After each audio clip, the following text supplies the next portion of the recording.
मैंने ये फैसला किया कि मैं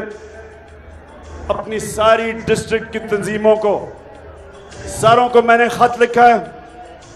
कि तैयार हो जाओ, अपनी डिस्ट्रिक्ट में लोगों को मोबिलाइज करो और इंतजार करो कि जब मैं कॉल दूंगा, और जब मैं कॉल दूंगा सबने तैयार होना है,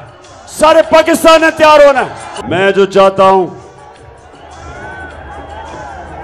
चाहता हूं कि मेरी नौजवान, मेरी ISF यानी स्टूडेंट्स, मेरी ख्वातीन,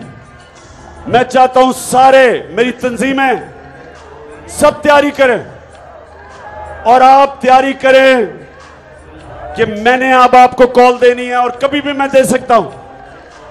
मैं अपनी तैयारी कर रहा हूं और मैं इस नतीजे पे आ गया हूं कि सारा जो मैंने 5 महीने में देखा, मेरी पूरी कौम तैयार बैठी। लोग तैयार हैं कि अगर साफ और शफाफ इलेक्शन ये नहीं करवाएंगे तो लोग तैयार हैं पाकिस्तान की सड़कों पे आके पुरअमन एहतजाज करके यहां जबरदस्ती इलेक्शन करवाएंगे हम, क्योंकि हमें नजर आ रहा है कि इलेक्शन से भाग रहे हैं।